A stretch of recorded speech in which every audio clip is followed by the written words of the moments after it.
Sveiki! Es esmu Arta, un es šodien esmu iemaldījusies bloga jaunajā sadaļā Virtuves nedarbi. Un šodien es vēlos pagatavot visam vienkāršu un ļoti vasarīgu kūku. Vakar mums atveda zemenes no laukiem un ir nedaudz par daudz, lai vienkārši apēstu, un nedaudz par maz, lai savārītu ievārījumā.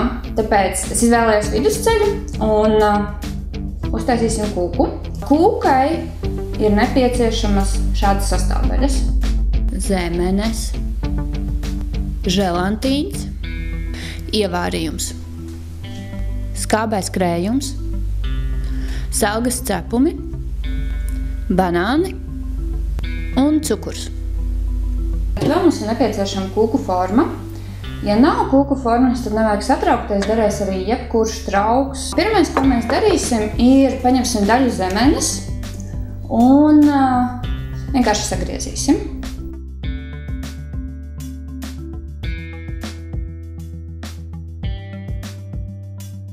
Zemenes sagriežam vienkārši šķēlītēs.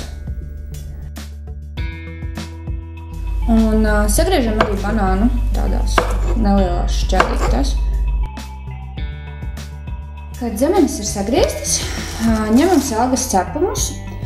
Šai kūkas formai, ja nemaldos, diametrs ir 26 centimetri.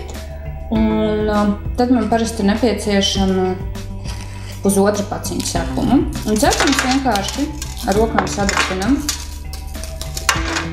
Varam ņemt arī ar kādu garšu. Cepumus ir dažādi ar iebiezinātā piena, rozīnēm. Tas ir vienalga. Man šoreiz ir klasiski cepumi. Kad cepumi ir sadrupināti, paņemam ievārījumu.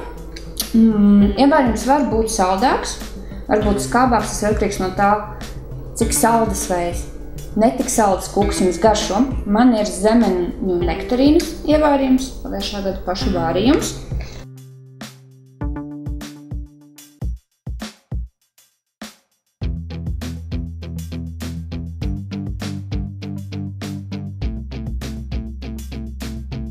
Tad, kad esat samaisījuši, tad cepumus cenšaties saprasēt traukā pēc iespējas blīvākā konsistence.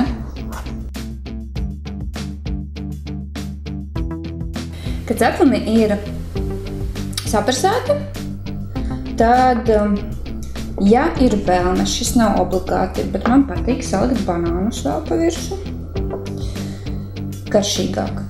Starp citu, vēl, ko es aizmirstu pateikt, tad nav obligāti jāizmanto zemenes. Varat izmantot arī āvenes, melenes, īsāk sakot, jebkuras ogas, kas šobrīd ir vasaras sezonā. Šis ir izdarīts, un šo noliekam uz brīdi malā.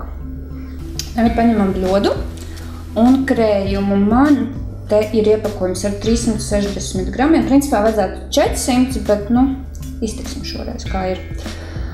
Jā. Pēc tam paņemam mūsu iepriekš sagrieztās zemenes un ieliekam klāt. Un visu samaisam un cenšamies ogas pārāk nesamīcīt.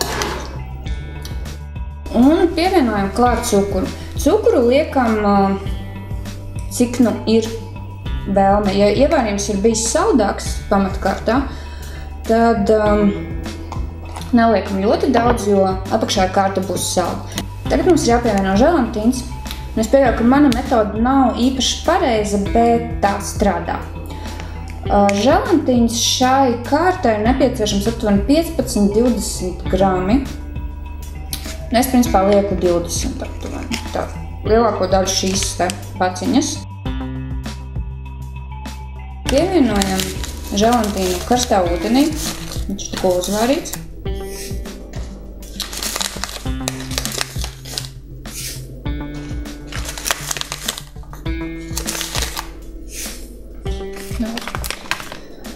Un vienkārši izmaisam, kamēr veidojas vienmērīga masa. Želantīns ir samaisīts un vienkārši ieliejam klāt. Un visu kārtīgi izmaisam, lai vientabīga masa.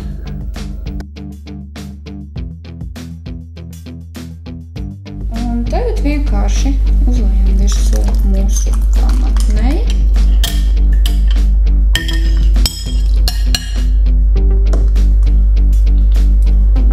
Izlīdzinām, tā lai ir smuki, jo pēc tam mums nāks te vēl viena kārta virsū.